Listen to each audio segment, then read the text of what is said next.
Entonces me voy a permitir hacer una rápida presentación. Bueno, no hay necesidad de presentar a Dolores. Dolores es conocida de casi todos ustedes, ¿verdad? Ha trabajado en los últimos años, no solamente en su tema de tesis, sino incluso en sus publicaciones, tiene una tradición de publicación, ha trabajado sobre movimientos sociales y básicamente su interés, y es un poco de lo que nos va a hablar el día de hoy, es de ver en qué medida los movimientos sociales en América Latina se han incorporado, digamos, a lo que sería algo que ella denomina una transición democrática y cómo de alguna manera esta evolución ha tenido pues distintos bemoles. Particularmente ella se va a referir a la experiencia del zapatismo, ¿verdad? Y particularmente nos va a estar un poco comentando respecto a de cómo ella ve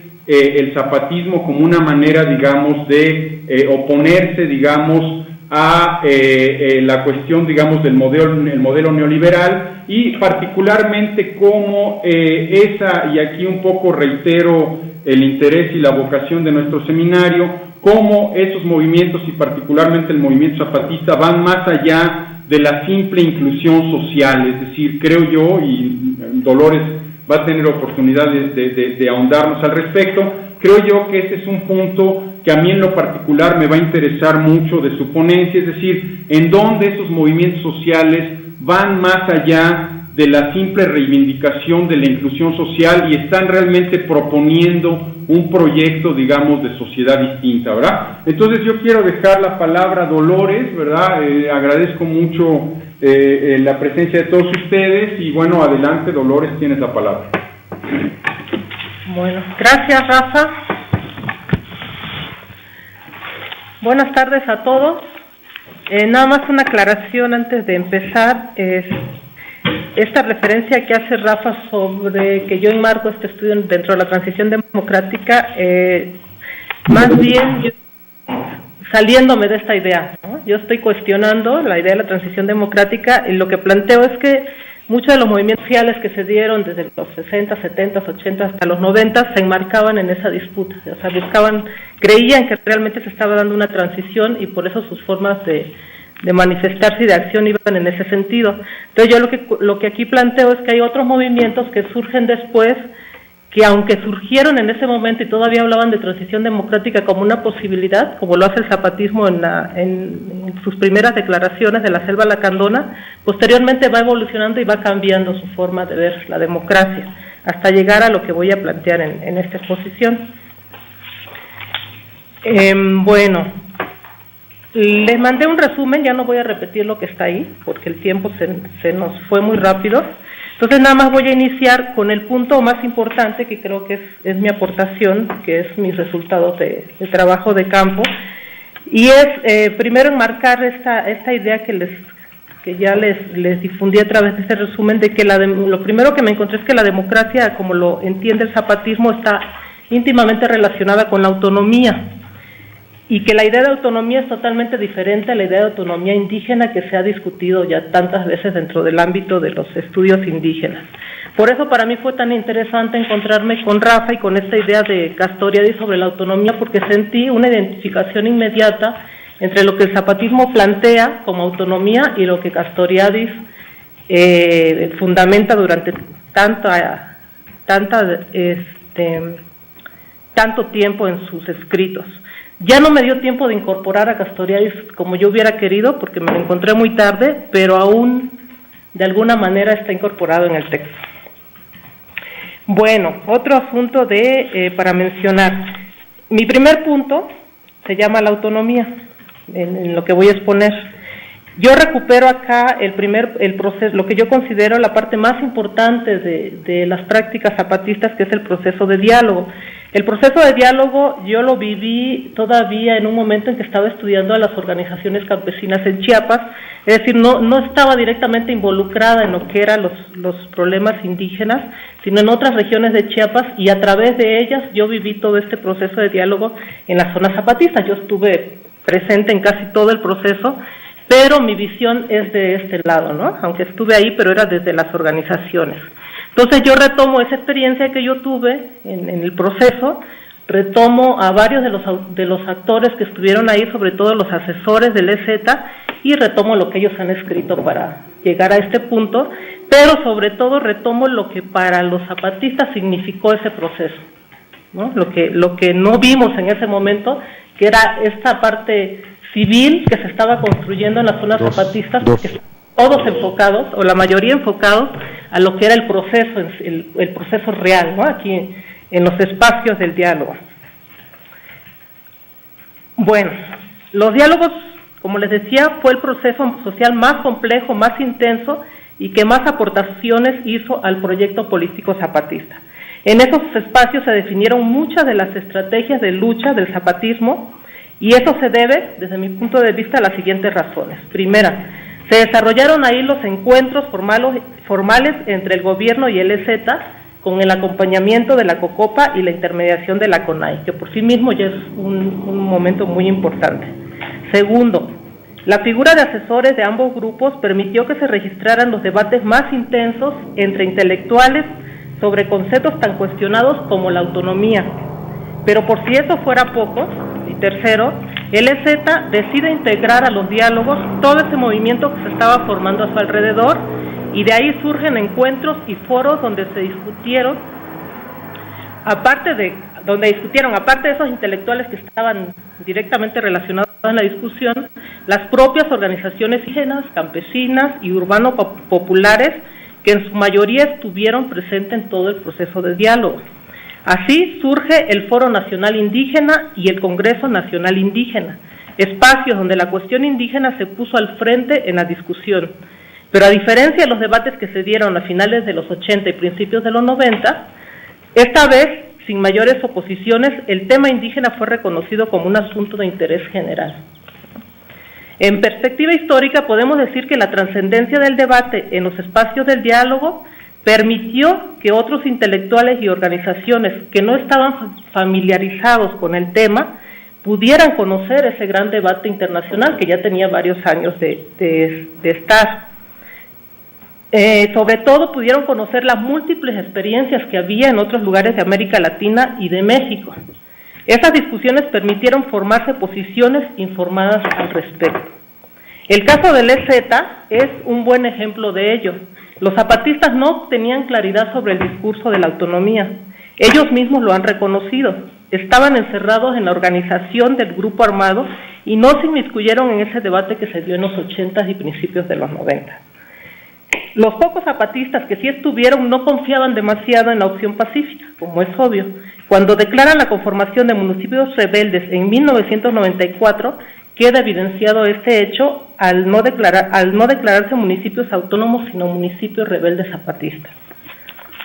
Lo que contrasta con la declaración de regiones autónomas que hace la EDPECH en el caso de Chiapas, donde varias de las organizaciones participantes en esta organización provenían del movimiento del Consejo Mexicano 500 Años de Resistencia, lo que después se conoce como ANIPA. Aunque la palabra autonomía sí tenía cabida en los documentos del EZ, su significado era muy diferente al defendido por este grupo de organizaciones indígenas. En los diálogos se enfrentaron en el debate académico la posición comunalista, como se ha denominado a la autonomía oaxaqueña, y la posición de las regiones autónomas pluriétnicas, representada por ANIPA. En el marco de los diálogos de la primera mesa, ese enfrentamiento fue muy claro en la mesa 1, como menciona Luis Hernández, uno de los principales actores del proceso. Eso es lo que él dice: los asesores pretendieron imponer una visión de la autonomía. Él menciona también que Héctor Díaz Polanco, otro gran teórico de la autonomía, traía su propuesta de lo que debería ser la autonomía indígena, tal como lo hicieron intelectuales indígenas proclives a esta visión como ANIPA a nivel nacional y el FIPI local en los foros de discusión. Es decir, había un grupo de intelectuales, pero también había organizaciones que defendían las dos propuestas. Esta última propuesta, a grandes rasgos, significa que lo prioritario era la existencia de un piso intermedio en los niveles de gobierno, una especie de región que juntara a los municipios con mayor población indígena, en donde existiera representación de diferentes grupos socioculturales. Pero lo fundamental era lograr los cambios constitucionales para que esto se desarrollara. En las discusiones de los foros, aparte de esta posición de intelectuales, algunos líderes indígenas pedían también la integración de cuotas de representación para ellos, como lo dice Núñez y Ruiz, que son indígenas, representantes de estas corrientes de acá de Chiapas. Estos grupos decían: después de 500 años de estar al margen de la política, no podemos automarginarnos en este momento, sino integrarnos. Por otro lado, los comunalistas, cuyo intelectual, como ya decía, más sobresaliente en ese momento fue Gustavo Esteva, que también fue asesor del EZ, junto a intelectuales indios oaxaqueños, defendían a la comunidad como el espacio de la convivencia, organización y participación política más importante. No estaban de acuerdo en priorizar las modificaciones legales como un cascarón que había que llenar, sino al contrario, tomar las experiencias existentes, como era el caso oaxaqueño, y a partir de ahí acordar una especie de ley general que permitiera la existencia de varias formas de autonomía. Esta posición consideraba que los pueblos indios a lo largo del país tienen formas diversas de organización y aplicar una ley como la que proponía NIPA solo constreñía esa diversidad y no resolvería el problema de fondo. Esto es lo que pensaba Gustavo Esteva. Es decir, ambas propuestas tenían un largo camino recorrido.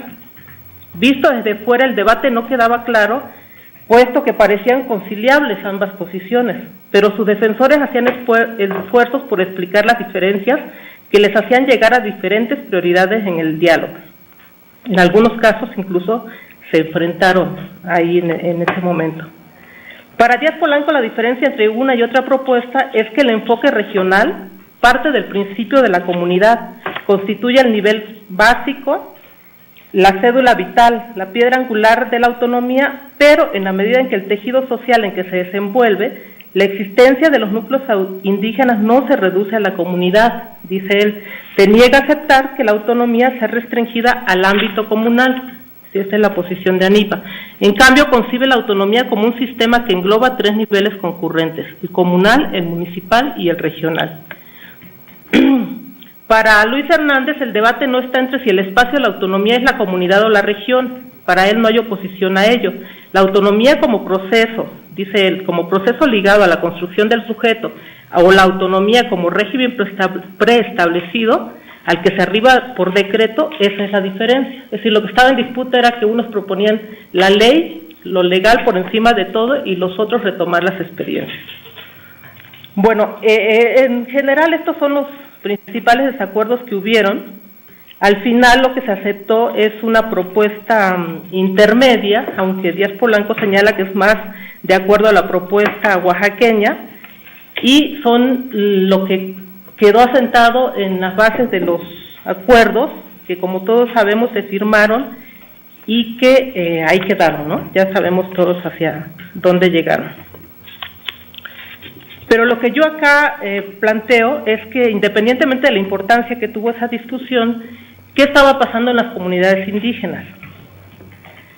Los zapatistas, a partir de que se estaban dando esos diálogos, empezaron a enterarse de la gran discusión que había sobre la autonomía y empezaron a discutirlo a nivel de comunidad. Como recordarán, todos los diálogos, los acuerdos se llevaban a las comunidades y se discutían antes de tomar cualquier acuerdo. Entonces eso ayudó a que la gente empezara a hablar de autonomía y a tener conciencia de las diferencias que había entre una y otra posición. Entonces yo a eso le llamo que hubo un proceso de aprendizaje en las comunidades que es muy importante para lo que se construyó después.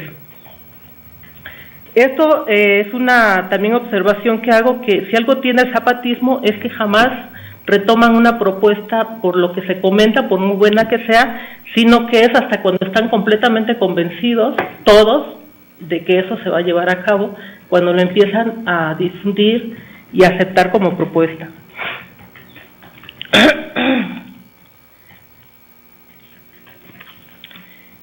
Bueno, pero también en los hechos acá en Chiapas vimos que estas diferencias que se dieron en este nivel de los diálogos se registraron en muchas de las comunidades donde había presencia zapatista y presencia de las otras organizaciones indígenas que estaban consideradas dentro de que coincidían con ANIPA.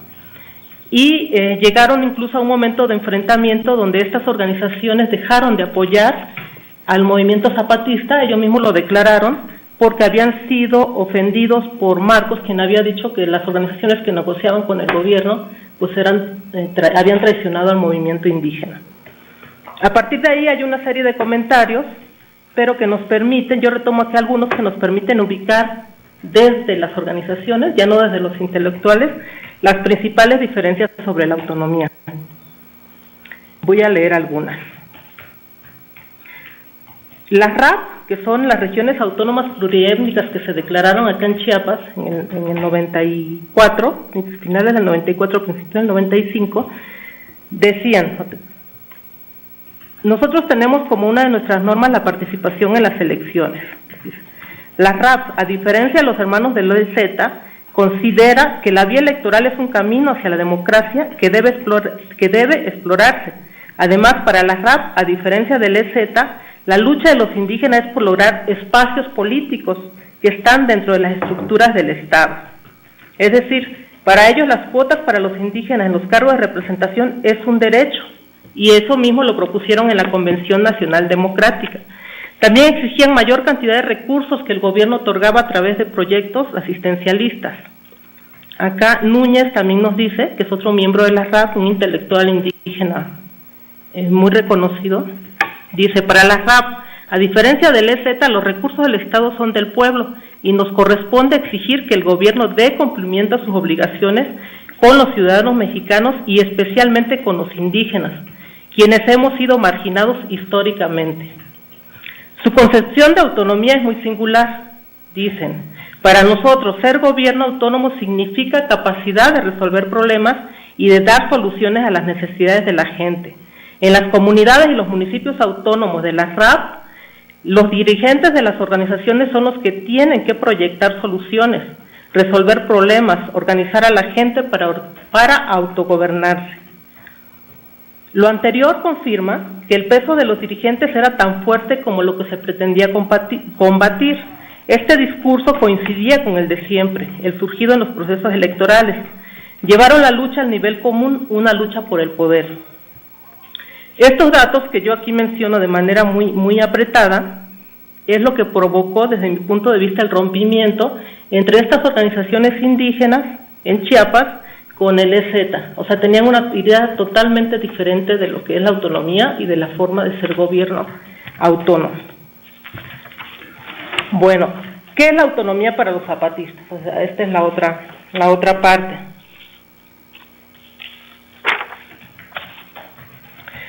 Los zapatistas definen la autonomía de muchas formas. Aquí menciono dos nada más para darnos una idea. Este es de un miembro de la Junta de Buen Gobierno de Oventic. Dice: la autonomía es esto, lo que ven, el no aceptar dinero del gobierno, tomar nuestras propias decisiones, elegir libremente a nuestras autoridades, el aprender a resolver nuestros problemas y los problemas con los que no están de acuerdo con nosotros. Eso es lo que hemos hecho y eso es la autonomía para nosotros. Esta es otra definición que la dieron públicamente en una reunión de información hace 3 años, y dice: la autonomía no es eso que reza el diccionario, y tampoco eso que dice la Carta Magna, y tampoco eso que vamos a decir aquí. La autonomía es lo que van a decir en la mesa de educación y salud y en todas las demás, en los días siguientes. La autonomía la vivimos en todos lados y en nuestras casas. Eso, considero yo, eso tan sencillo de decir, es complicadísimo en la práctica, porque significa cambiar muchas de sus prácticas políticas y culturales que van desde las individuales hasta las colectivas. Aquí solo voy a mencionar algunas que considero importantes. Primero, las consultas. El ejercicio de las consultas dentro del EZ ha sido una de las prácticas más cuestionadas por investigadores, por gobierno e incluso por las propias organizaciones indígenas que no comparten esta forma de llegar a acuerdos. Sin embargo, para el EZ, bueno, entonces decía, sin embargo, para el EZ no solo es importante, sino es la base de sus prácticas políticas democráticas, como queda claro en uno de los múltiples comunicados. La consulta a las bases de apoyo zapatista no solo es un ejercicio democrático dentro del EZ, es el fundamento de la legitimidad de nuestra organización y es la garantía de seguir los intereses del pueblo y no los intereses individuales o de grupo. Esa es una cita de un comunicado. Desde estos primeros momentos el zapatismo demuestra que tenían clara la forma en que tomarían los acuerdos a pesar de las diferencias en sus regiones de influencia. Yo me pregunto, ¿pero por qué retomar esta práctica que ha sido criticada como una práctica premoderna de llegar a decisiones? Una explicación es, existen diferencias importantes entre al menos dos de las regiones zapatistas, los Altos y la Selva. La Selva es una región construida y la gente tiene más experiencia en la participación en organizaciones campesinas. Hubo cuadros formados con diferentes tendencias ideológicas y políticas, como ya sabemos. En los Altos la población es mayoritariamente indígena, por lo tanto hay más arraigo territorial y se mantienen muchas de sus prácticas políticas y sociales basadas en la idea de pueblo indio. Ya Arturo nos habló la anterior exposición bastante de eso.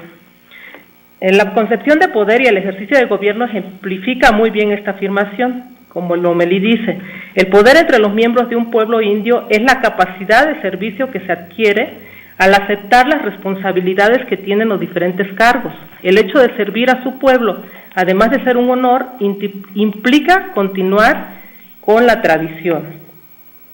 No voy a leer la palabra en Tzotzil. El poder que emana de las instituciones indias está basado en las estructuras sociales y las prácticas que mantienen la especificidad cultural de los pueblos indios, es decir, su cosmovisión. La cosmovisión se arraiga tanto en el trabajo y el ritual agrícola como en las relaciones de parentesco y la organización de barrios, parajes y localidades. Esta es una cita. Es decir, en estos pueblos aún permanece, como dice el autor, conviviendo esa cultura política de antaño con la cultura política moderna, expresada en el sistema político. La permanencia de la primera no es con la misma intensidad en todos los pueblos indios. Existen poblaciones donde perduran con mayor fuerza y otras donde prácticamente ha desaparecido la primera. También hay pueblos donde estas prácticas se han separado de lo político, relegándolo al espacio de lo religioso exclusivamente. Es decir, incluso dentro de las poblaciones indígenas hay diferencias, de los Altos hay diferencias entre unos y otros lugares. Luego dice, otra cita de Lomelí, dice, los municipios indígenas, sin embargo, logran mantener cierto nivel de autonomía en sus decisiones, puesto que tienen capacidad de condicionar su participación en el sistema político. Esto lo podemos discutir. Por extraño que parezca, en los pueblos indios la intervención del partido, dice él, se limitaba a dar el registro para que se reconociera a quién es elegido por ellos. Aún así, la entrada del sistema de partidos en estos lugares trajo conflictos que propiciaron el rompimiento de muchas de las tradiciones, como la forma en que lo hizo el PRI a través de intermediarios políticos. En este caso, los maestros, promotores y aquellos que trabajaron para el INI se constituyeron en esos intermediarios que lo único que hicieron fue reproducir prácticas clientelares propias del Partido Revolucionario Institucional en todo el país. Y en este caso se convirtieron en los detentadores del poder político en los pueblos indios. Con el manejo de grandes cantidades de recursos económicos para las campañas políticas y los altos sueldos de funcionarios del ayuntamiento constitucional, el poder en estos pueblos pierde su objetivo histórico de servir y se convierte en una lucha de poder que trae consigo muchos conflictos, como hemos visto y seguimos viendo. Bueno, para este tema, pues ver lo que ha escrito Lomelí. Okay. Por lo tanto, existen prácticas políticas diferenciadas entre uno y otros pueblos, pero lo que es cierto es que los procesos democráticos cada vez son menores y la toma de decisiones por expertos políticos es cada vez más frecuente aún en los Altos de Chiapas. En ese marco, observamos que las propuestas de realizar las consultas por el EZ es una forma que ellos encontraron para romper con estas prácticas e intentar construir algo diferente, donde la población entera, sin importar sus condiciones o preparación, pudiera opinar al respecto. Para opinar, es otra cosa que tenían claro desde el principio, deben de contar con la información suficiente y eso representa la parte más complicada de este ejercicio. La primera consulta que hicieron fue para decidir la guerra, pero para otras decisiones posteriores, como aceptar o rechazar las propuestas surgidas de los diálogos, se volvió a registrar el mismo ejercicio. En el caso de diálogo es cuando el ejercicio fue más evidente. Fuimos testigos de uno de los actos democráticos más complejos en las comunidades indígenas. Primero, porque las capacidades de movilización se complicaron por la inmensa presencia militar en los pueblos, y segundo, porque las consultas se hacían en cada una de las comunidades mediante asambleas. Se explicaba cada uno de los puntos del acuerdo, detallando las dificultades para llegar a esos acuerdos y las cosas que quedaban pendientes si se tomaban o no como buenos los acuerdos que los representantes habían tenido con el gobierno. El tiempo requerido para realizar las consultas fue mucho, y además se requería un intenso trabajo, un esfuerzo de mucha gente. Por lo tanto, llovieron críticas a esta forma de llegar a acuerdos. La representación del gobierno cuestionó mucho el tiempo solicitado por la representación del EZ para realizar las consultas. En respuesta, el EZ realizó una invitación a representantes gubernamentales para que constataran la dificultad que implica llegar a cada una de las comunidades, muchas de las cuales había que llegar caminando. Los representantes gubernamentales e incluso algunos líderes indígenas locales creían que esto era un pretexto nada más del EZ para alargar el proceso, porque no daban crédito que los indios pudieran tomar sus propias decisiones. Sin embargo, como les decía hace un ratito, todo ese tiempo que dedicaron en ese proceso, en los diálogos, resultó de un aprendizaje en la población entera, lo cual no solo solo se explica, estos resultados que estamos viendo ahorita solo se explica entendiendo la importancia que tuvo esas discusiones en ese primer momento. Recordemos la situación, estábamos en el 95 con la población militarizada totalmente y estaban a la vez tomando decisiones sobre su futuro. La forma real en que se toman estos acuerdos, que le llamamos la consulta, se contabilizan los votos, pero estos son votos razonados. Las preguntas nunca requieren una respuesta sencilla como un sí o un no, sino tienen que ser razonadas, tienen que ser discutidas los pros, los contras. Los sí y los no siempre van acompañados de reflexiones de ese tipo. En el caso de los niños que crecieron en estas prácticas, es más sencillo ahora para ellos efectuarlas. Además, la escuela se convirtió en el espacio donde se desarrollan más estas habilidades y conocimientos que sustentan la capacidad de todos en la toma de decisiones. Así pues, las consultas implementadas por el EZ hacia adentro con la población zapatista y afuera con la comunidad nacional e internacional, como fueron 5 casos me parece, son espacios que Marcos ha denominado de democracia y de legitimación. De democracia porque ese proceso permite participar a toda la población involucrada directa e indirectamente, como es el caso de las consultas externas. Segundo punto, ejercicio de gobierno autónomo. Segundo punto de las prácticas.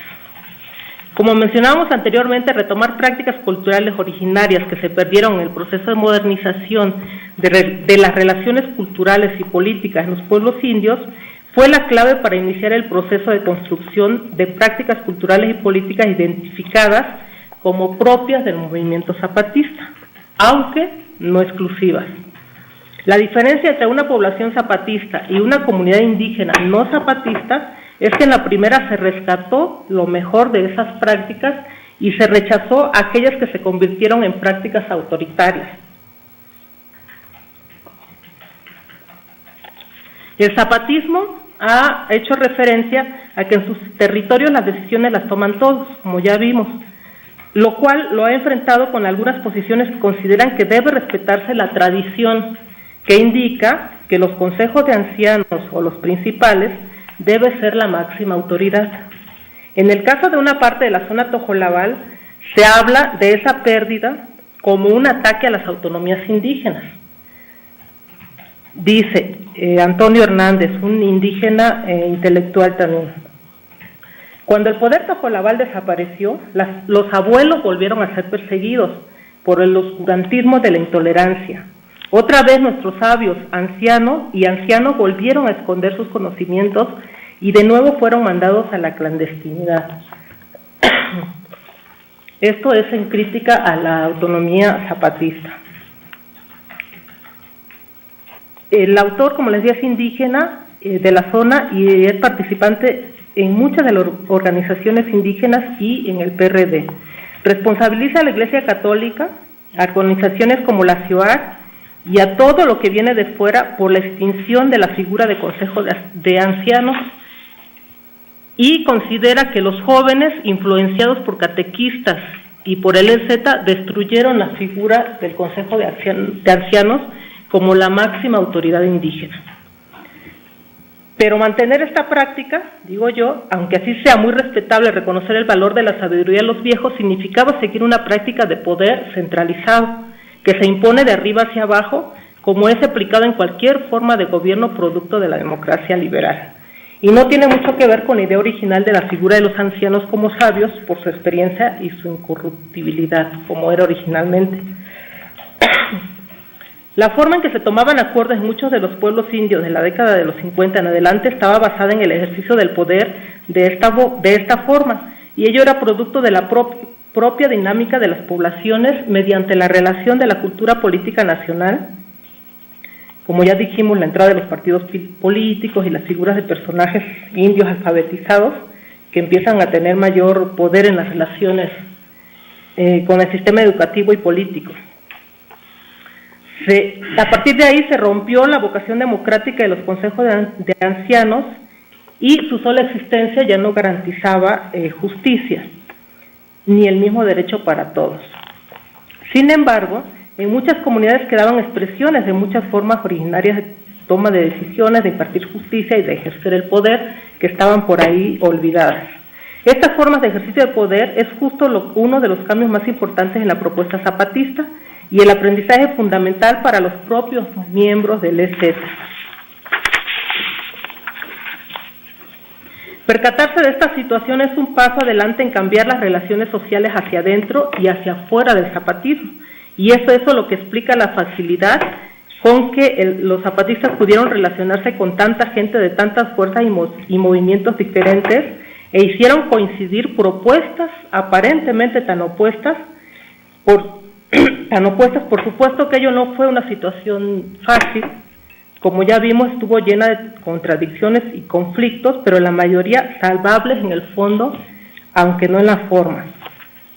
Volviendo al asunto de la toma de decisiones, muchos autores han cuestionado el zapatismo y la propuesta de autonomía que quedó asentada en los acuerdos de San Andrés y que son la base de las prácticas en los territorios zapatistas, por considerar que ello otorgaría mayor control a grupos de caciques indios, que por su relación con el mercado o sus relaciones políticas mantienen aún el poder político y económico en sus comunidades, lo cual le resta credibilidad a las figuras de poder que aún permanecen en los pueblos indios. En buena medida ello se debe a que hay estudios de experiencias que demuestran, como las que ya vimos acá, que la toma de decisiones están basada en ese esfuerzo, en eso que se conoce, creo yo mal llamado, usos y costumbres, como el que aquí mencionamos, y que solo esconden muchas prácticas políticas autoritarias. No voy a mencionar aquí los ejemplos porque creo que ya todos los hemos visto. Sin embargo, como decía, hay prácticas político-culturales que son dignas de rescatarse, que es justo lo que hizo el EZ. Las asambleas, como el espacio para la toma de decisiones, donde puede ser juzgado y removido cualquier autoridad, es un ejemplo de ellas. Pero también hay otras que son una verdadera afrenta a los derechos humanos, como la casi nula participación de las mujeres en los cargos de gobierno. Estas cosas el zapatismo trató de revertirlas y por eso tomó en cuenta a los niños y a las mujeres y desechó la figura de los principales para la toma de decisiones en sus comunidades. Aquí retomo una cita de Bertelli que nos propone, dice: lejos de romantizar el mundo de vida indígena y más allá de ignorar el ejercicio del poder como característica humana y universal, los rasgos positivos de los pueblos indígenas se expresan en la vida práctica como formas de resistencia activa a las relaciones de dominación y sumisión. Por lo tanto, no se trata de sostener ciertas prácticas solo porque corresponden a las tradiciones indígenas, como es el caso del poder de los viejos. Lo que hace el zapatismo en esta situación es recuperar el verdadero valor de su sabiduría, la cual está dada por la experiencia que la vida les ha dado, aspecto que no tiene nada que ver con el ejercicio del poder. El conocimiento de estos ancianos es fundamental para ayudar a tomar decisiones, porque en el caso de los pueblos indios la mayor parte de la historia es transmitida por la oralidad, por lo que no es casual que en las diversas construcciones discursivas de Marcos hay referencias constantes a la sabiduría ancestral del viejo Antonio. En las asambleas que se desarrollan en las poblaciones zapatistas, la voz de los viejos sigue siendo escuchada con mucha atención y en muchas ocasiones son sostén de las posiciones que asumen en el acuerdo. Pero la diferencia es que ahora pueden ser la base de la toma de decisiones, pero no la toman ellos, lo cual propicia que su sabiduría sea enriquecida con el conocimiento de los jóvenes, las mujeres o viceversa. Con esa combinación llegan a acuerdos, aprovechando todos los recursos del conocimiento, y se evita que se construyan grupos de iluminados que en su proceso de relación con partidos políticos, autoridades o mercados pierdan el sentido original de la existencia. Es decir, lo que esta práctica zapatista cuestiona es la idea de que por experiencia y conocimiento las personas son capaces de decidir en bien de todos y por lo tanto que son incorruptibles, lo cual en ningún caso corresponde a la realidad. Desde mi punto de vista esto es fundamental porque de esta reflexión puede revertirse las críticas a los usos y costumbres como sinónimo de prácticas premodernas y autoritarias. Esta posición del zapatismo explica otras posiciones sobre otros temas relacionados con el ejercicio de gobierno, como la interpretación de la autonomía y el mandar obedeciendo como prácticas políticas que dan soporte al discurso democrático zapatista, que precisamente se diferencia del discurso propiamente del movimiento indígena. En especial, cuando el zapatismo lucha y mantiene una definición integral de la democracia y una posición sobre la autonomía que incluye la autonomía del individuo en la colectividad mediante el respeto y la inclusión, al tener a la asamblea como el espacio para la toma de decisiones y no las formas propiamente llamadas indígenas. El ejercicio de gobierno en todos los pueblos zapatistas mantiene los mismos principios, pero en las estrategias e incluso algunas prácticas hay diferencias en su interior dependiendo de la zona de la que se trate. Bueno, el siguiente punto: mandar obedeciendo y un mundo donde quepan muchos mundos, una propuesta de democracia autónoma. La constitución de las juntas de buen gobierno es la expresión política más acabada y reciente de las prácticas del mandar obedeciendo en territorios zapatistas. Es la forma organizativa que saca al ejército de la organización civil. Estoy hablando del ejército zapatista. Lo ubica formalmente en un segundo término. En los hechos, en muchas de las zonas zapatistas ya habían sido desaparecidos tiempo atrás, pero es una decisión no fácil porque dentro del propio ejército zapatista había resistencia a dejarle a los civiles su propia organización civil.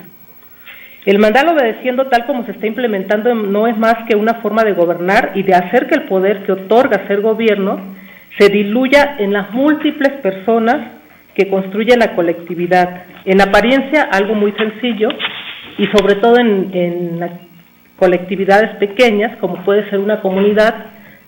Sin embargo, es enorme la complejidad aún en esos espacios pequeños. Las experiencias nos demuestran eso. En una comunidad zapatista no puede alguien decir: esto no me interesa y no participo en la toma de decisión. Todo lo que se pretende realizar en el colectivo debe importar a quienes lo componen. No puede haber cosas más importantes que otras. Ser parte de estas colectividades implica no solo derechos, sino sobre todo responsabilidades. Por lo tanto, hay un compromiso constante de participación en la toma de decisiones y también un compromiso constante de aprendizaje para poder decidir bien. Cuando se toma una decisión en este ambiente no se trata de apoyar una propuesta que resuelva un problema inmediato o personal, sino que el proceso mediante el cual se discuten los problemas o propuestas obliga a reflexionar sobre pros y contras, como ya les había dicho. Esto es muy importante porque una decisión en una comunidad no solo afecta a la comunidad, sino que afecta al municipio, a la región y a toda la organización del EZ. Una decisión, por muy local que sea, puede tener implicaciones para todos. Esa percepción de la responsabilidad en todos los miembros del EZ, del movimiento zapatista, hace una diferencia muy importante en la responsabilidad de tomar decisiones. Para ello, estos diálogos, como le llaman al proceso de tomar acuerdos, que no en todos los casos es tomar acuerdos, son tan largos y complejos, así como poco entendidos por quienes pretenden resolver todo mediante las votaciones, donde las mayorías se imponen.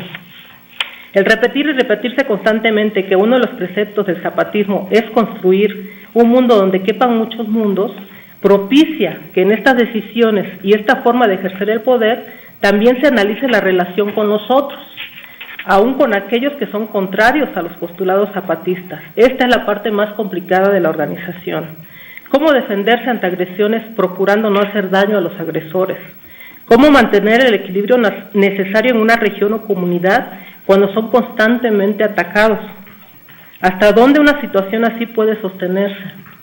Desde mi punto de vista, esto lo logran por la certeza que les da pertenecer a un movimiento, a un colectivo, el cual tiene claro que los tropiezos solo son parte del camino y que es necesario evitarlo y salir bien librados de él para lograr los objetivos. Solo así pueden avanzar a un nivel superior. Por supuesto que esto no implica el abandono y el agachar la cabeza ante las amenazas y ataques, sino buscar protección para que grupos que están en riesgo, como lo hicieron en la experiencia de 24 de diciembre, sean apoyados por los otros grupos de otras zonas. Y por otro lado, usando los medios disponibles, como la denuncia pública, como estrategia para detener los embates contra la población civil. Para que esta estrategia siga funcionando, es necesario mantener la credibilidad en el movimiento, en la ética y la dignidad que él encierra, lo que lleva a un círculo virtuoso. Ese círculo es lo que ha logrado que los avances en la construcción de estas prácticas sean ya considerables. El manejo que se tiene de la colectividad y el individuo es relevante. Hablamos antes que esa es una de las cualidades del movimiento y que es precisamente ahí donde está la diferencia entre las propuestas del movimiento indígena, que lucha por la autonomía, y la propuesta zapatista. No se trata que la colectividad destruya la individualidad y así resolver el problema de la representación y la toma de decisiones, sino conjugar las dos vertientes. Siguiendo a Castoriadis, quien destaca ese aspecto de la democracia, esa es la condición para lograr construir una sociedad autónoma y por lo tanto democrática. Debe lucharse por la individualidad porque es necesario que exista el individuo en cuanto a capacidad de ser reflexivo, de constituirse en sujeto y tomar decisiones, pero estas tienen que ser en función de la sociedad. Para alcanzar estas capacidades se requiere conocimiento y aprendizaje, lo cual se obtiene mediante la experiencia y la ampliación del espacio público. Esta condición no debe confundirse con la individualidad propiciada con la democracia liberal, tal como lo indica López Austin en el siguiente apartado. Una vida, esta es una cita, una vida en la que se parte del individuo, pero porque representa un gran valor dentro de su comunidad, considerando que dentro del conjunto de acciones su sentido de colaboración es un valor importante, algo contrario al desgaste del individuo en la sociedad neoliberal. No es lo mismo, dice, atomizar que individualizar. El modelo que puede surgir de esta concepción tradicional es que el individuo vale porque no está aislado, sino potenciado por su pertenencia a distintos órdenes sociales, que vale porque en él se conjugan valores políticos, familiares, económicos, intelectuales, y porque puede ejercer sus capacidades al máximo. Con esto se resumen las bases sobre lo que el zapatismo ha construido, esta forma de vivir en colectividad, de hacer política y de asumir el poder. Por ello es tan sencillo el proceso mediante el cual en las comunidades zapatistas se eligen autoridades, y por ello tan complejo el funcionamiento de las asambleas y las tomas de decisiones, porque es ahí en donde el papel del individuo se expresa y se desarrolla en lo que aparentemente es su contradicción, la colectividad. El mandar obedeciendo no es una práctica reconocida desde la ciencia política. Incluso los clásicos hablan de las diferentes formas de gobierno, dentro de los cuales no existe alguna parecida. La discusión versa entre ellos sobre si el gobierno lo ejerce uno, pocos o muchos. Rousseau planteó la posibilidad de la existencia de un gobierno de todos, algo muy cercano al mandar obedeciendo, pero fue calificado de ignorante o de idealista. Aristóteles maneja una forma de mandar obedeciendo cuando se refiere a que todos los ciudadanos deben elegir y ser elegidos. De esta forma, en abstracto, todos pueden mandar y obedecer. Por lo tanto, todos deben saber mandar y todos saber obedecer. Sin embargo, se refería a los ciudadanos, es decir, los hombres, y es una los hombres, o sea, sin mujeres, y es una posibilidad que está inmersa en la democracia liberal, en el derecho a votar y ser votado, sin que eso signifique algo parecido al mandar obedeciendo zapatista. Bueno, ya para terminar, muy rápido nada más, lo que es, aunque ya lo he venido diciendo, pero de manera sintetizada, la concepción del poder en el proyecto político zapatista. El poder es uno de los temas candentes en el zapatismo, y no solo la forma en que se desarrollan en sus prácticas, sino cómo lo conciben como proyecto político, como principio de proyecto político. La insistencia en afirmar que no luchan por el poder los ha enfrentado con la izquierda institucional. Los defensores de la posición de la izquierda institucional han insistido que no hay forma de cambiar las cosas si no se tiene el poder. Por ello, la lucha debe darse por la vía electoral, o como lo planteaban en algún tiempo los movimientos guerrilleros, basados en la lucha de clases, la vía de las armas para cambiar la correlación de fuerzas.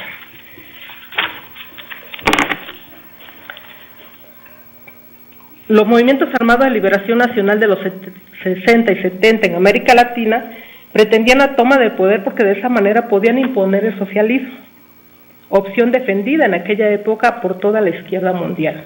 Holloway dice al respecto: a primera vez vista, parecería obvio que lograr el control del Estado es la clave para el venimiento del cambio social.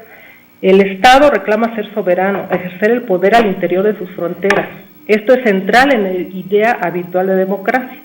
Se elige un gobierno para que cumpla con la voluntad de las personas por medio del ejercicio del poder en el territorio del Estado. Esta idea es la base de la afirmación socialdemócrata de que el cambio radical puede alcanzarse por medios constitucionales. Pero tomar el poder del Estado, ya sea por la vía de las armas o por la electoral, ha demostrado su incapacidad. Y de esa experiencia el zapatismo se basa para afirmar que no buscan ese tipo de poder como sinónimo de dominio. No lo quieren ni como ejército, ni como movimiento en su relación con otros movimientos. Y eso lo vemos claramente en sus relaciones en la otra campaña, donde mantienen coherencia entre lo que se plantea que debería ser la sociedad, aquí entre paréntesis, donde existan relaciones sociales, políticas y culturales democráticas, basadas en el respeto a las personas y la tolerancia, y gobiernos con principios de mandar obedeciendo y, se cierra el paréntesis, sus acciones en todos los espacios donde se relacionan con nosotros. El cambio por la vía de la toma del poder del Estado, por cualquier forma, solo podría modificar algunas relaciones sociales, pero esas transformaciones no serían significativas ni profundas, porque debe asumirse que el juego está determinado por la misma lógica que se cuestiona, la toma del poder. En nuestra sociedad el poder es dominio, es tener el poder para conquistar e imponer relaciones desde la perspectiva del que conquista, sin importar los medios.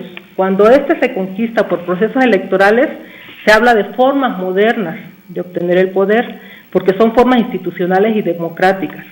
Por lo tanto, son no solo aceptadas, sino enarboladas como sinónimo de modernidad y de civilidad. Cuando se obtiene por medios violentos, es cuestionado y situado en el ámbito de lo premoderno. Las dos tienen la misma lógica del poder, como ya dijimos, como sinónimo de dominio, y esto es a lo que se opone el zapatismo. Y más bien yo relaciono, la idea que ellos tienen del poder, yo la relaciono con esta idea que Holloway ha desarrollado, que le llama el poder como sinónimo de poder hacer, de movimiento, de capacidad, que ya lo han desarrollado también otros teóricos como Poe, y como algo de lo que he empezado a leer de Castoriadis, que también es otro punto que tenemos que discutir.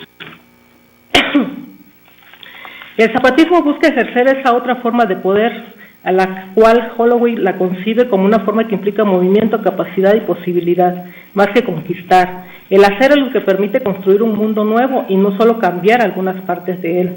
El hacer es un poder personal, pero en la actividad, es decir, la construcción de subjetividad. Por lo tanto, es una posibilidad de los seres humanos, nada más. La subjetividad se refiere a la proyección consciente más allá de lo que existe, a la habilidad de negar lo que existe y de crear algo que todavía no existe. Por ello, cuando se tiene como punto de partida la negación a la sociedad capitalista, como hace el zapatismo, se parte de esa subjetividad.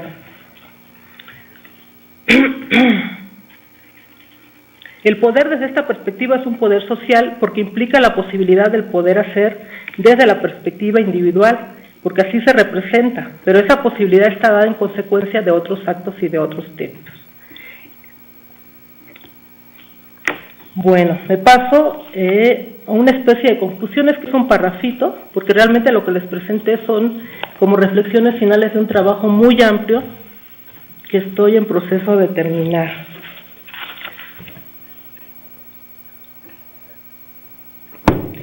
El zapatismo no ha planteado que su proyecto de democracia que desarrolla hacia adentro deba ser adoptado por todos y en todos lados. Al contrario, precisamente su idea de lucha es que ese proyecto global debe de hacerse de manera conjunta entre pequeños movimientos anticapitalistas, pero cada cual desde sus propias prácticas, como ellos lo hacen al interior de su movimiento. Es decir, lo que debe unirlos a todos es el objetivo final, no las formas, porque cada lugar tiene características culturales y políticas diferenciadas. Por lo tanto, las prácticas políticas culturales no pueden ser similares en la forma, pero sí deben tener las mismas implicaciones de fondo.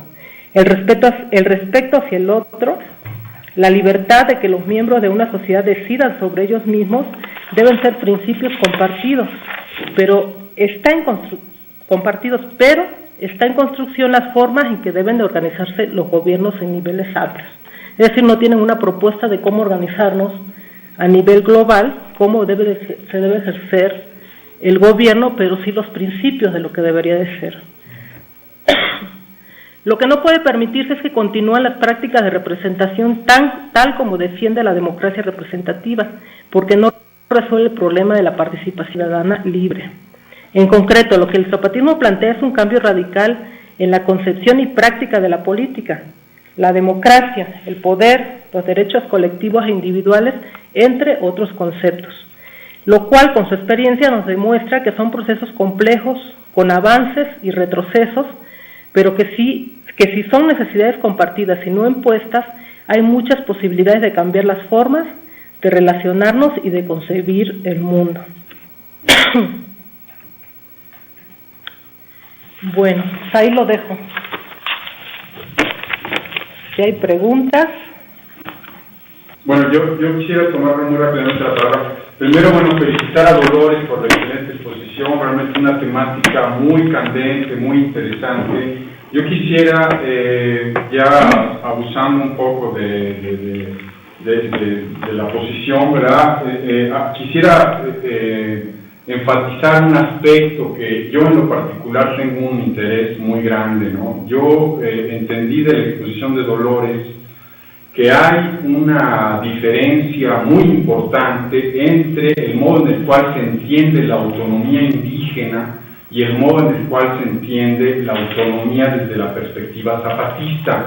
Eso, a mí, obviamente, por razones ligadas a la trayectoria también del pensamiento castoridiano, etcétera, me da un gran, me suscita un gran interés, pues. Entonces, Yo no sé, ojalá y pudiera en el debate retomarse esta cuestión. A mí me parece que es una de las cuestiones fundamentales, una de las muchas que Dolores ha planteado. Entonces, pues yo dejaría abierto el debate para aquellos que quieran participar. Me parece que en la intervención de Dolores hay una descripción densa importante de los temas que toca en el zapatismo respecto de la autonomía y la práctica política, el poder y todo esto. Me parece muy importante cómo dibuja toda la cuestión del proyecto zapatista. Con todo, creo que el problema que queda por ligar y que seguramente por la tonalidad en la que ella presentó las cosas, seguramente en el trabajo más amplio debe de haber muchas cosas importantes al respecto, pero el que yo quiero aquí tocar es en las discusiones en general que se han estado dando alrededor del proyecto zapatista de autonomía, digamos, en particular, más allá de las viejas discusiones, ya ahorita podríamos decir viejas discusiones que ella nos recordaba cuando los diálogos, hay un asunto que se liga más al problema de las formas de hacer política, que es el concepto que yo plantearía para poder dilucidar cómo se establece la relación entre formas de ejercicio del poder, asambleas, etcétera, el concepto de comunidad de consenso que me parece fundamental para articular el ejercicio de gobierno en la perspectiva de la autonomía y la dignidad zapatista, como se la plantean, y en la perspectiva de la articulación entre lo que implica una forma de entender la democracia zapatista, digamos. Ciertamente, como decía Dolores, en un principio se plantearon la idea de la transición a la democracia, la idea del gobierno incluso de transición democrática, pero este es un asunto que me parece importante rescatar, de que la discusión regularmente sobre estos problemas no tiene que ser en abstracto. Por eso es importante siempre dar cuenta del contexto. Y entonces dar cuenta del contexto en el que los zapatistas planteaban la cuestión de la transición democrática y la cuestión del gobierno de transición que se plantearon con la iniciativa política organizativa que fue el Movimiento de Liberación Nacional y otros tantos iniciativas, es un asunto fundamental. ¿Por qué? Porque el problema de la autonomía, el problema de la democracia, parecieran, visto y retomando la perspectiva de autonomía y democracia de Castoriadis, como un problema que es fácil de confundir, de no complejizar adecuadamente, si se está pensando en la racionalidad de ese concepto de democracia o de la racionalidad de donde viene el concepto de autonomía, digámoslo así, que son diferentes perspectivas, diferentes despliegues de discursos teóricos, etcétera. Y entonces me parece importante cómo Dolores rescata las formas de hacer política. Yo, de hecho, en mi trabajo, el concepto de formas de hacer político me parece clave para entender la relación entre la práctica política y el problema del discurso conceptual zapatista. Es decir, de las formas de hacer, tanto la autonomía o cualquier otro de los despliegues del hacer social del sujeto, en este caso zapatista, se resuelve el problema de lo que son esa vieja racionalidad de los medios fines, la nueva forma de entender la política, es decir, estas nuevas formas de hacer política que están constantemente discutidas, planteadas, problematizadas por el zapatismo, me parece un asunto clave. La otra, que agrego rápidamente, aparte del concepto de las formas de hacer, que bueno, Holloway, como ella ya lo mencionaba, creo que tiene bastante que decir al respecto, es el asunto de la resistencia como forma de hacer política. El asunto de la resistencia y la rebeldía como forma de hacer tiene que ver con una articulación de lo anticapitalista, del planteamiento de autonomía y del planteamiento de poder social y poder hacer de los zapatistas. Entonces lo dejo ahí con estos tres elementos conceptuales que son la comunidad de consenso, las formas de hacer política el asunto del anticapitalismo implicado. A mí me gustó mucho la manera de ir siguiendo el proceso, es decir, cómo los zapatistas no tenían muy clara la noción de la autonomía en concreto y cómo fueron prácticamente en su propia vida cotidiana depurando y llegando a formas de autonomía muy novedosas. Esa descripción del proceso y del aprendizaje y de cómo desde abajo se va haciendo y no desde las cuestiones teóricas y discusiones teóricas, sino desde la práctica misma de las comunidades, eso me pareció un acierto muy bueno de la exposición. Y claro, yo soy Ramsés Cruz, de hecho soy compañero de Gerardo en el posgrado en Desarrollo Rural. Es la primera vez que participo, ya lo quemé creo. Es la primera vez que participo, debo decir que ha sido una cuestión interesante, complicada, porque además ustedes se ven solamente con unas imágenes extrañas. Retomando esta cuestión de la imagen, yo creo que lo que pasa aquí es, miren, son posiciones que tenemos frente a cuadros. Por ejemplo, yo puedo ver un cuadro de Picasso e interpretar ciertas cosas, y Dolores ve el cuadro de Picasso y hacer una propia interpretación. Me parece que es significativa la forma en cómo se aborda los diferentes elementos. Sobre todo debo de agradecer el recorrido histórico, porque yo, para colmo de formación, soy historiador. Solamente quería hacer, me preocupa a veces esta comparación entre la autonomía zapatista como un ideal, algo que también ya se ha estado retomando como una forma superior de las autonomías, pues, ¿no?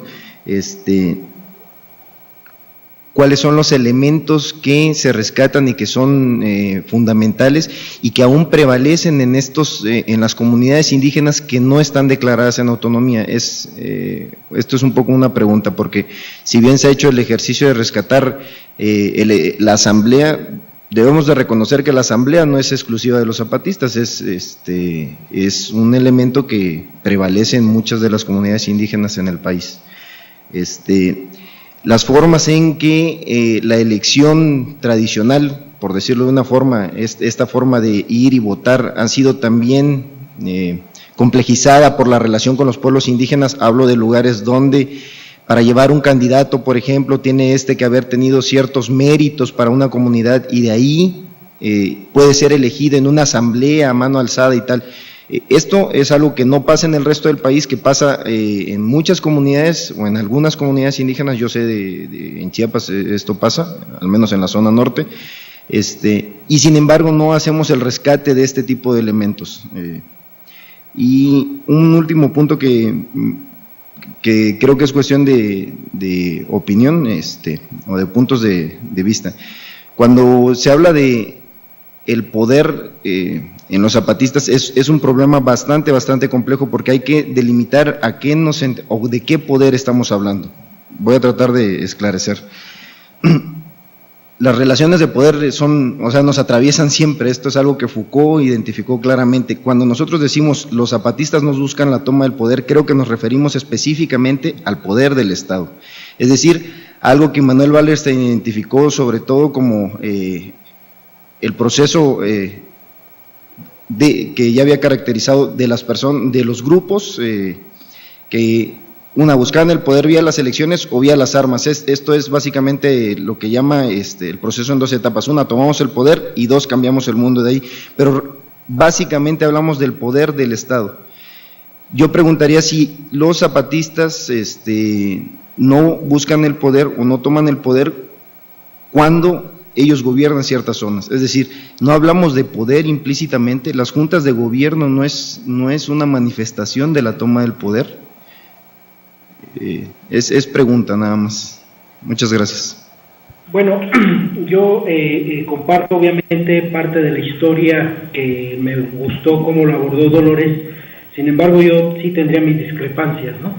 Uh-huh. Y las discrepancias siempre la hemos platicado entre nosotros, en el sentido de que el zapatismo es tan importante como lo fue el movimiento campesino en los 70s, como es la presencia de otra serie de actores, y esa presencia de estos diversos actores han contribuido con conflicto no, a los cambios que hoy vivimos, ¿no? Sin embargo, yo, por ejemplo, tú pones en la descripción cómo va apareciendo esta cuestión de la autonomía. Yo lo pondría con imágenes también, como decía Ramsés, en el sentido de que cuando aparece el 94, el movimiento indígena como tal, era digamos, la presencia. ¿Y cómo se traducía por parte previa al levantamiento? Pues particularmente con el ANSÍES, ¿sí? Y el ANSÍES participa en la campaña alrededor de los 500 años, es famosa la toma y caída de toma de San Cristóbal, caída después de la estatua de Diego de Mazariegos, que aunque siempre se le ha atribuido al ANSÍES, en realidad fue la OCES quien lo tumbó, ¿verdad? Pero, ¿a qué me refiero a esta caída? De que finalmente la lectura de esos previos al levantamiento, las diversas organizaciones indígenas, bueno, campesinas, pero que en ese momento, digamos, por decir un concepto, se indianizaron, veían la importancia que tenía, y me acuerdo don Samuel, que siempre lo decía en las reuniones que había, que era la aparición del actor indígena, ¿no? Que era una aparición fundamental, porque siempre se les había negado la posibilidad de expresarse en voz y en presencia. Y en ese sentido, ese movimiento indígena sí tenía, a diferencia del zapatismo 94, venía construyendo a partir de la lucha política y de la movilización un concepto de autonomía, ¿sí? Discutible o no, basado en la relación con el Estado, pero tenía una idea de lo que podría ser la autonomía. No es cierto que el Comité Mexicano 500 años se convierte en la NIPA, es parte sin duda, sobre todo el Comité Guerrerense, quien se convierte, digamos, en el fuerte impulsor de la NIPA, pero digamos, hay que tomar a la NIPA como un continuo, no es en función del zapatismo, sino al contrario, las diferencias las conocemos, fueron muy fuertes desde un principio, creo desde mi lectura ahora, la fuerte personalidad del subcomandante, ¿no? Y yo me acuerdo cuando la Convención Nacional Democrática, para mí ese es el ejemplo más importante, que dice sí sociedad civil, y el momento que la sociedad civil se cree la idea de poder convocar a la convención, después dice, pero pues, ¿dónde nos dejan a los que convocamos, no? Y entonces finalmente termina siendo en Chiapas, bajo la lectura, y que todo el mundo íbamos a consultarle casi todos los días, casi había peregrinaciones de todos los días, a consultarle al subcomandante prácticamente qué hacíamos, ¿no? Me parece que esa es una parte interesante que tendríamos que analizar también, ¿no? Porque es una construcción.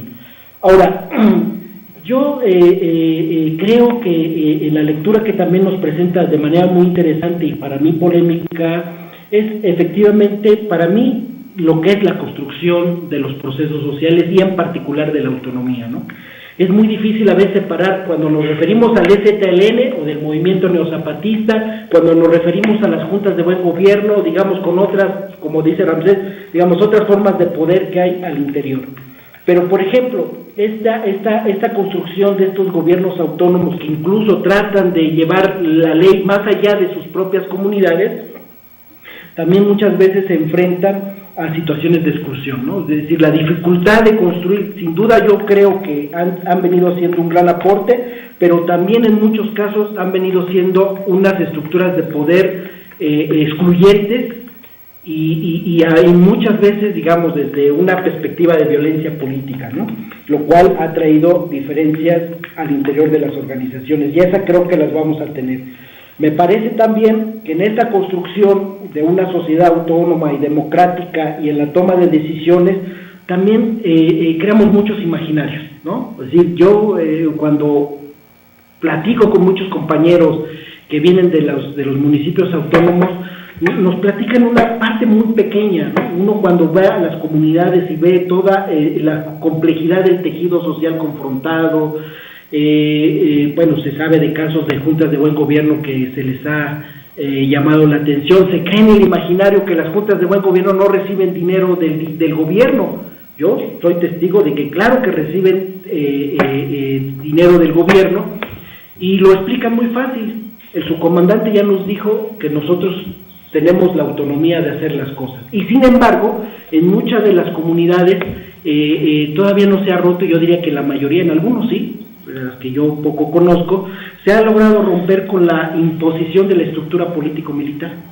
Sigue pesando, no, obviamente hay el deseo de que no pese, no voy a, el término que voy a usar de usos y costumbres tal vez no sea el más adecuado, pero por usos y costumbres, o el mando, como se dice normalmente, el mando, la radio, que juega un papel fundamental, el control del territorio zapatista, curiosamente se hace desde la radio, ¿no? Inmediatamente se sabe cómo, dónde, quién y a qué horas, y obviamente esas son de las partes, digamos, de que muchos de los gobiernos autónomos también me parece que es un ejemplo de la ardua y difícil trabajo de construir la llamada autonomía. No solamente es en relación al Estado, sino las propias formas en las que ésta se va construyendo.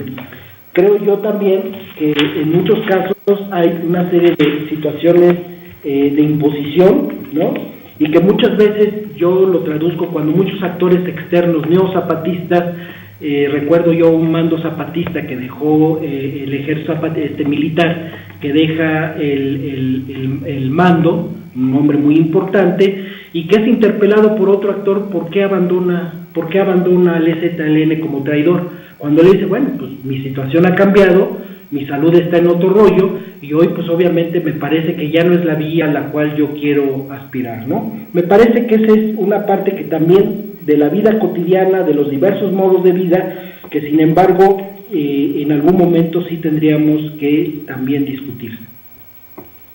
Muy bien.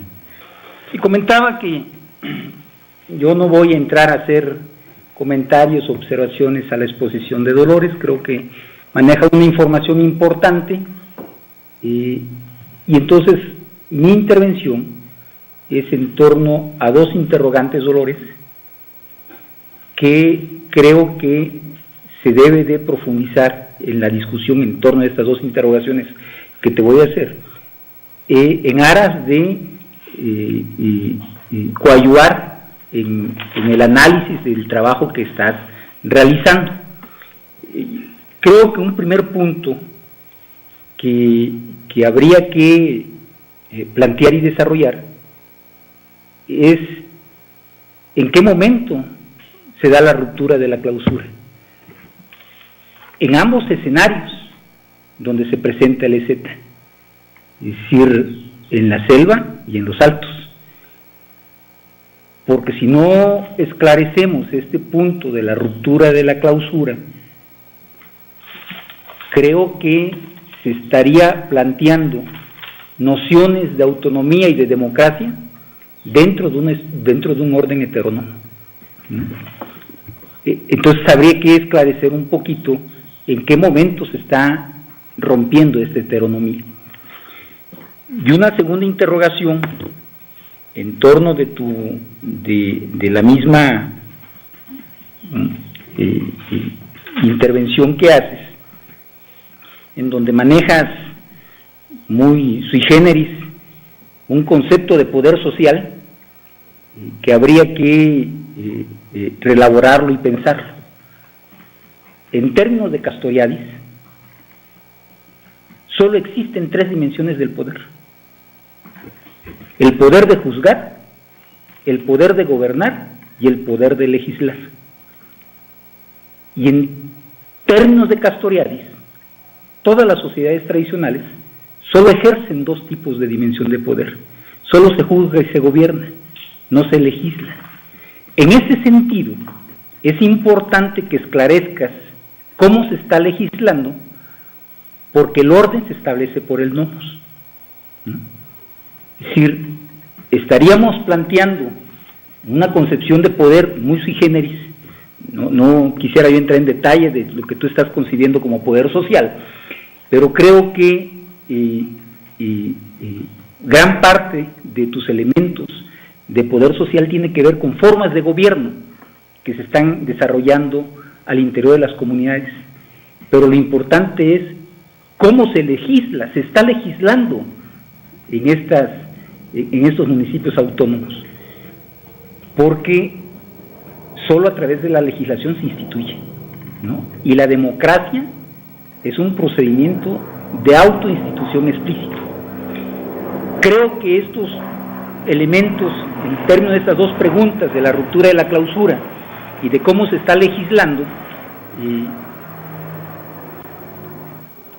sugiero que profundices más en el análisis y que a partir de las reflexiones que realices,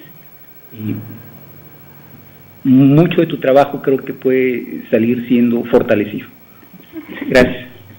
Bueno, primero el comentario de Rafael. Cuando yo retomé los conceptos que yo trabajo en un trabajo, como les decía, prácticamente terminado, o sea, ya no puedo en este trabajo meterme a cambiar muchas cosas, aunque posteriormente sí, por eso estamos aquí.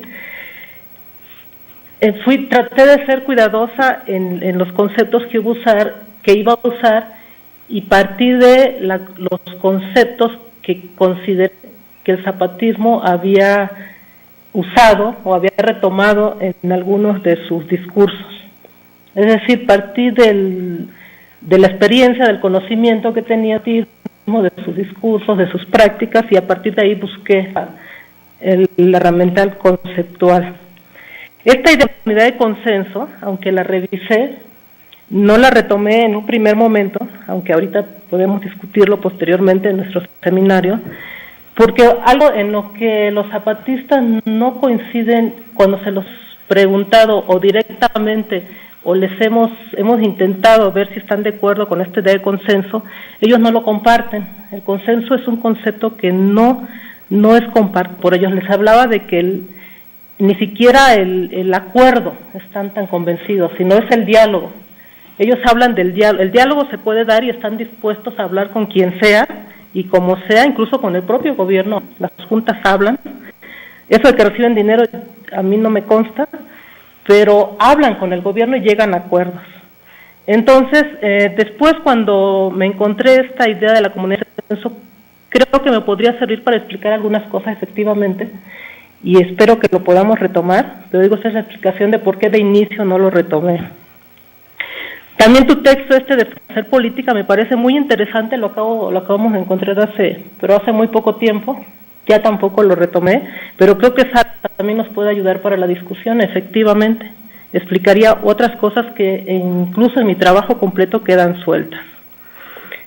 Y por otro lado, la idea de anticapitalista, pues esto es la parte básica del proyecto zapatista, ¿no? A lo mejor acá no me explayé demasiado en eso, pero efectivamente, esa es la parte que diferencia, como decía en el resumen que les mandé, entre este tipo de movimientos que ya estamos de acuerdo casi todos, que se autoidentifican como anticapitalista, y todos los otros movimientos que luchan sobre todo por inclusión, ¿no? que pretenden cambiar algunas cosas, pero no el fondo del problema. Posteriormente, a ver, ¿quién fue? ¿Rancés se llamó? Rancés, bueno, esta idea, el poder obviamente es algo muy complejo y muy complicado. En el texto pues, como les decía, cuando yo le llamé el poder a un punto aparte, pero yo ya lo venía desarrollando de más atrás, ¿verdad? Desde la posición zapatista, desde cómo se entiende. Entonces yo acá lo que hice fue retomar nada más algunas definiciones que me parecen importantes y fundamentales para entender cómo, o para explicar cómo los zapatistas lo están entendiendo y cómo están desarrollando la idea de poder. Esa es, o sea, la discusión amplia, aunque la tengo en el trabajo, pues aquí no daba tiempo para eso, porque pues no era el objetivo meternos a discutir. Yo creo que ese es un tema también que por sí mismo nos llevaría muchísimo tiempo discutirlo. Entonces yo lo que hice fue retomar algunos conceptos de cómo yo lo uso en el trabajo. Luego, el poder, las juntas de buen gobierno. Precisamente esta idea de cómo, lo que yo quería explicar en todo el desarrollo del trabajo, era la forma en que era entendido el poder al interior o en las relaciones sociales zapatistas. Entonces decía, no es importante quiénes están en la junta de buen gobierno, ahí no hay poder, precisamente porque las decisiones se toman en las comunidades y en los municipios, a través de asambleas, a través de diferentes formas que implementa cada uno de los municipios y de las regiones.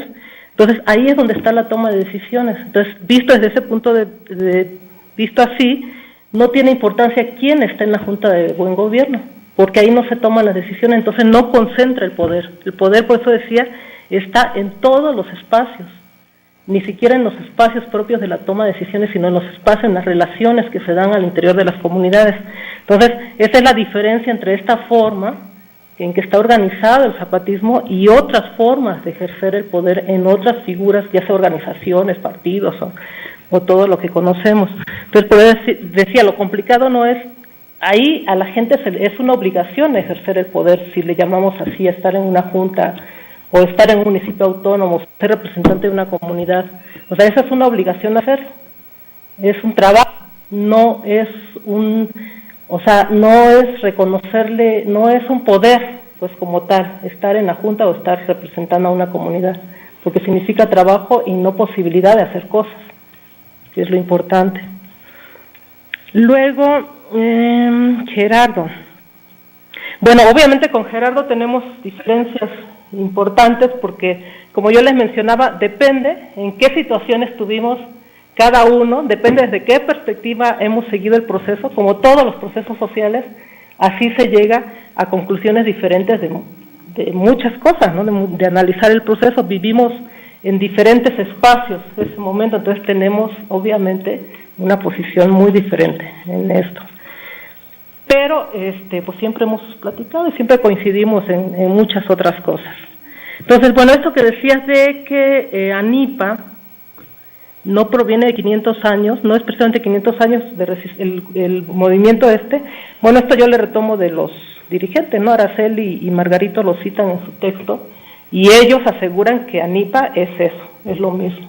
Entonces, pues sí, ya después vemos que hay unos grupos que se salieron, que hay otros que se integraron, y hay toda una discusión ahí de quiénes son realmente. Por eso yo lo tengo así. Posteriormente, bueno, yo no sé si no dejé claro esto de que precisamente la idea no es idealizar el zapatismo, no es decir que ahí están las cosas ya perfectas, ¿no? Y precisamente creo que de eso se trata, o sea, no podemos encontrar en ninguna parte de nuestra realidad procesos que sean perfectos y donde no haya algún tipo de problema. Como decía, el zapatismo, como en todos los movimientos, pues son seres humanos, entonces es obvio que haya gente que no esté de acuerdo completamente con lo que se está haciendo, que haya gente que traiciona el movimiento, que haya gente que estando en una posición que le puede dar algún poder, como puede ser las juntas, el mes que les toca ser representante de la junta, o los 3 años que le toca hacer, depende de cómo estén distribuidos en las zonas, puede ser que se aproveche de ese pequeño poder que pudiera tener y que no cumpla con los principios básicos del movimiento.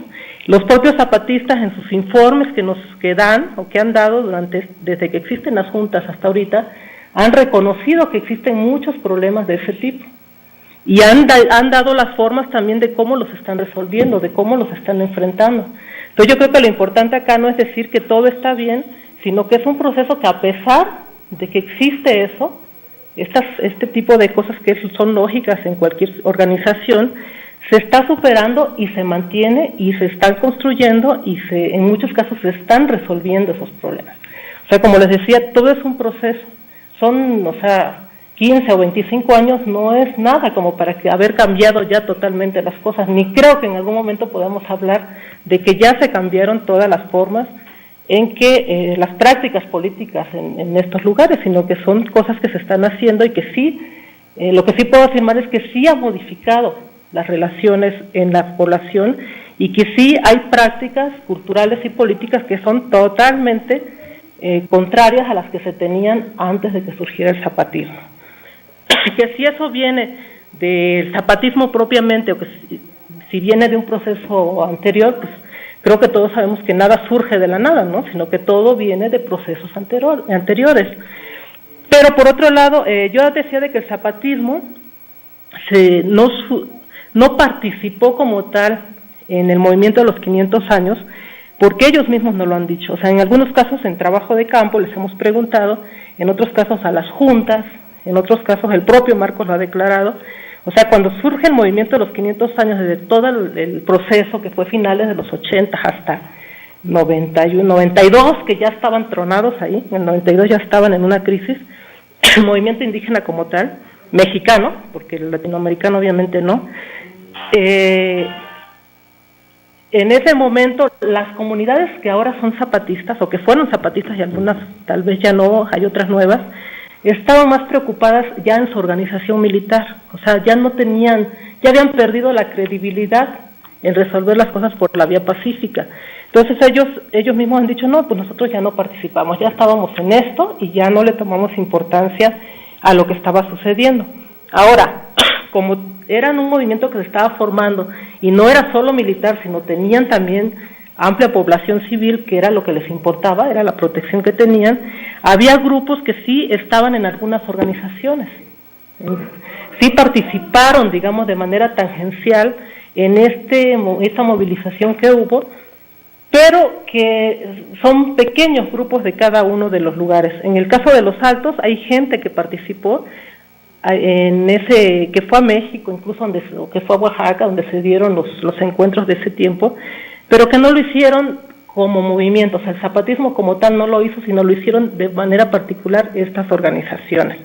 Entonces, lo que aquí quiero decir es que no le dieron no le tomaron importancia, no creyeron que eso fuera a resolver el problema en el movimiento de los 500 años, porque pues ya tenían decidido que iba a ser la participación militar, por donde ellos iban a expresar. Entonces, era poca la gente que tenía el conocimiento de la discusión sobre la autonomía, eran algunos cuantos nada más. Ahora, la pregunta que plantea José Adriano, esto, primero, yo les decía que Castoriadis a mí me llegó tarde, o sea, yo este trabajo ya lo tenía prácticamente estructurado cuando yo empecé a leer a Castoriadis y que lo retomo porque considero que la propuesta que hace de autonomía y de democracia, como se decía al principio, coincide mucho con lo que el zapatismo plantea. Obviamente no es eso, la propuesta de Castoriadis es una propuesta que aunque viene de una práctica histórica, no es una propuesta, no creo que sea un modelo que se pueda aplicar como tal en ninguna parte de la sociedad, del mundo. Entonces, tampoco pretendo eso. Ahora, bueno, es interesante hacerse preguntas de este tipo, ya partiendo de Castoriadis, para ver cómo la pudiéramos responder. Yo ya no lo hice, es un esfuerzo que lo haría después, pero que sí lo he pensado. Entonces dices, ¿en qué momento se da la ruptura de la clausura? Porque yo planteo que el zapatismo, pues efectivamente es otra cosa, ¿verdad?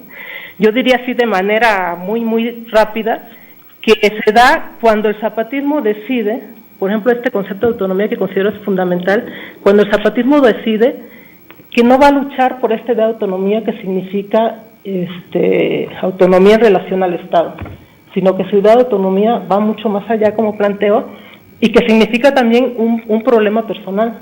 O sea, que las propias personas tienen que pensar qué es lo que quieren, tienen la libertad para decidir qué es lo que quieren y qué es lo que quieren construir. Entonces creo que en ese momento, cuando uno se para y se plantea una cosa así, creo que ahí definitivamente hay un cambio fundamental que pudiéramos llamar la ruptura de la clausura para construir algo diferente. Puede ser, ¿no? Eso habría que ver.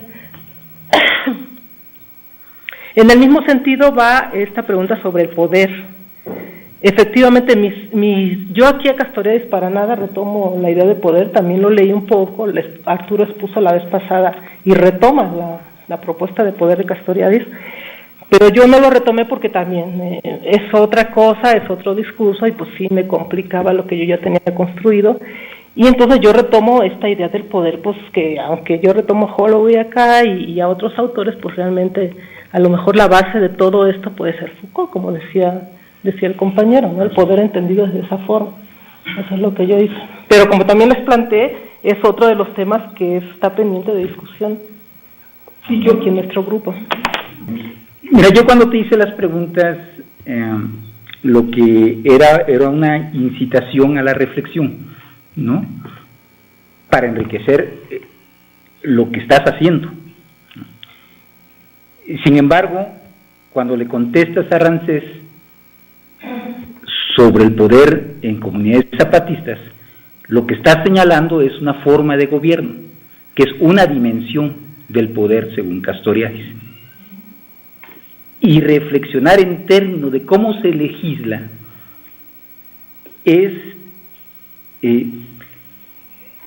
tendría dos elementos, serían dos elementos los que estaríamos viendo aquí en términos de cómo se está legislando, porque por un lado, lo que se están dando son un cambio de instituciones, ¿no? Y por el otro lado, se está perfilando la formación de un nuevo ser antropológico en las comunidades. Pero mientras no definamos cómo se está legislando, o sea, la legislación tiene que ver con el orden, con un nuevo orden que se está construyendo. En ese sentido, yo a lo que te invito es a que reflexiones en esos términos, porque vas a tener más respuestas, ¿no? El seguir pensando, porque es la misma crítica que yo le haría a Arturo, el seguir pensando que el poder zapatismo es otro rollo de poder, es decir, lo único que me queda claro es el rollo, pero no lo otro, ¿no? Es decir, tenemos que ver si en este proceso de formas de poder se está legislando, se está creando un nuevo orden, se están creando nuevas instituciones y se está posibilitando el surgimiento de un nuevo ser antropológico. En ese sentido, estaríamos definiendo una autonomía y una democracia en donde se está haciendo una institución explícita de una sociedad. Es una cuestión. Jamás haría una crítica a tu trabajo, ¿no?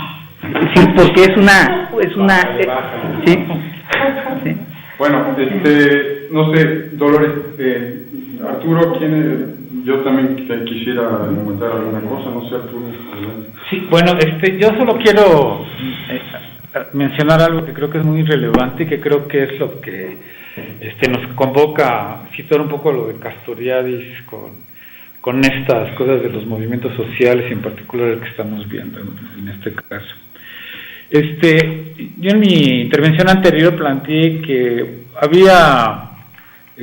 hay un poder entre las poblaciones indígenas, indias de Chiapas, particularmente los Altos, en los cuales hay similitudes, incluso en aquellas que no son las propiamente zapatistas, que viven una suerte de autonomía que le van construyendo.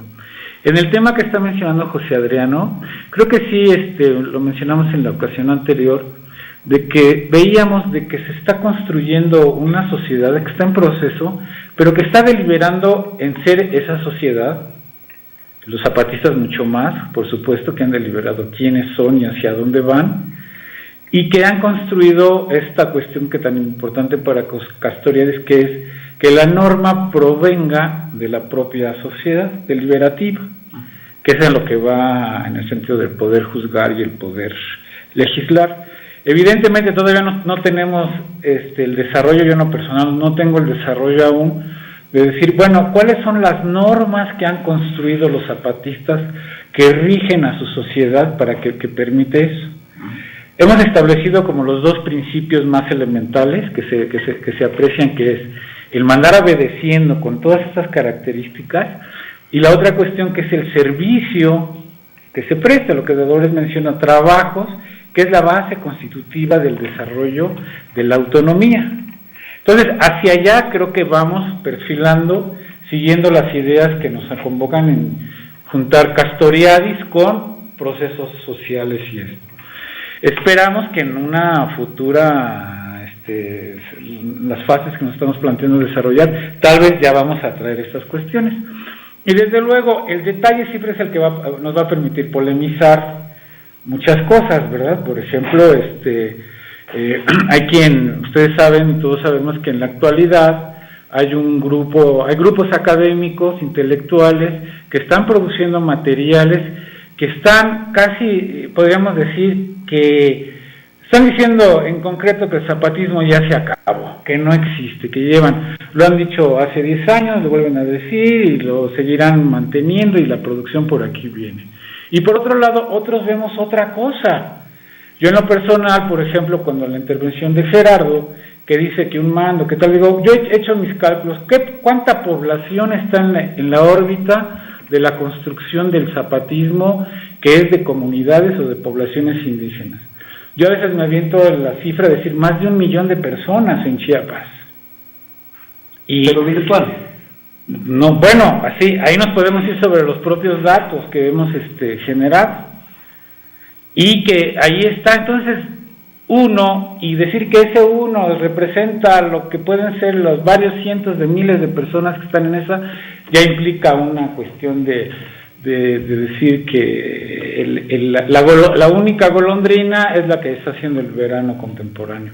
No, hay que, seguramente hay casos, como dijo Dolores, de que ha habido deserciones, pero que también hay, lo que se les olvida casi siempre que dicen eso, los nuevos que se están integrando o que se encuentran en procesos de integrarse, y que eso creo que es muy relevante, pero nunca se menciona eso. Entonces eso nos lleva a cuestionar. Ahora, los otros procesos, por ejemplo, yo he hecho investigación de campo en el municipio autónomo de Magdalenas La Paz, donde dicen textual y consistentemente, es un municipio muy grande, autónomo, y consistente y constantemente dicen, nosotros, nuestra posición de la autonomía es la resistencia, y no recibimos nada del gobierno como mi vecino. Eso es una constante, todo el tiempo, incluso es una bandera de lucha. Ahora, si Gerardo considera que recibir las vacunas a través de interpósitas personas para lograr las coberturas de vacunación, porque las vacunas las controla el Sistema Nacional de Salud, y los zapatistas en su sistema de salud pues tienen una cobertura total de vacunación, pero ellos no producen las vacunas. Entonces vamos a decir que eso es lo que reciben del gobierno, pero lo que son los programas asistenciales del gobierno, de eso sí no se recibe nada, ¿verdad?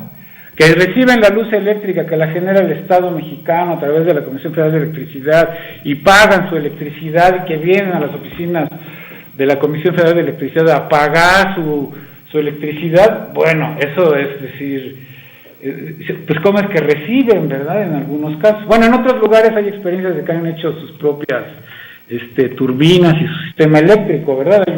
Hay una experiencia maravillosa de cómo se construyó para 13 localidades, se creó un sistema eléctrico, que eso es pero decir, es que es lo que mencionó Rafael Sandoval, hay una manera de ser política, y hay otra manera en que se tiene que vivir, de modo de que no se utilicen las carreteras, no se compre gasolina que la produce el Estado mexicano a través de Pemex, de modo que los sistemas de transporte zapatistas no utilicen gasolina, ¿verdad?, que generen su gas. Bueno, no, eso ya sería llevarnos al extremo, pero es esa lógica que se viene repitiendo. Entonces, creo que aún hay muchos aspectos que tenemos que aquí estamos haciendo un ejercicio de un tipo que creo que nos está llevando a un lugar muy interesante donde podemos debatir estos aspectos, que los pongo a consideración. Por eso quería hacer mi intervención.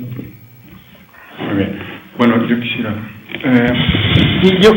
hacer una intervención muy rápida, a lo mejor tratando de separarme un poco de la discusión específica en torno al movimiento social, que sería en este caso el zapatismo, a pesar de que lo que voy a decir creo que sí tiene gran relevancia. Cuando José mencionaba la cuestión de legislar, el tema de la norma, y de alguna manera retomo la respuesta que daba Dolores respecto al hecho de que el tema del poder es un tema que va mucho más allá de la relación con el Estado.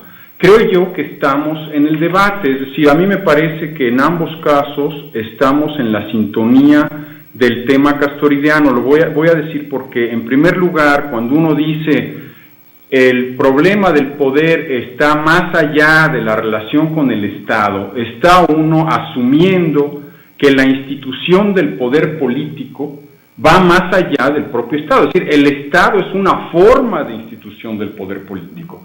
Ahora bien, ¿qué es lo que esto supone? Supone que al interior del movimiento, o sea, el zapatista u otros movimientos, ¿verdad?, hay también relaciones de poder, es decir, se está trabajando con el poder, está presente todo el tiempo en esas relaciones. Ahora bien, ¿qué es lo que realmente me parece que debería de convocarnos y que me parece que un poco nuclea toda esta inquietud y todo este debate? es la relación con la institución. Es decir, finalmente, y aquí retomo un poco la cuestión de Castoriadis, es decir, finalmente no es el problema de una norma u otra, es el problema de que en la sociedad autónoma en proyecto, la relación con la institución supone que la institución es perecedera, que la institución puede dejar de ser útil y que en ese sentido debemos buscar otra institución, ¿verdad? Entonces, efectivamente, lo que yo hice con Castoriadis, y por eso me es importante con la familia de veces, es que su propuesta general de democracia, de autonomía, sentí que me servía mucho porque sentí que se identificaba con la propuesta de las prácticas políticas zapatistas en este sentido.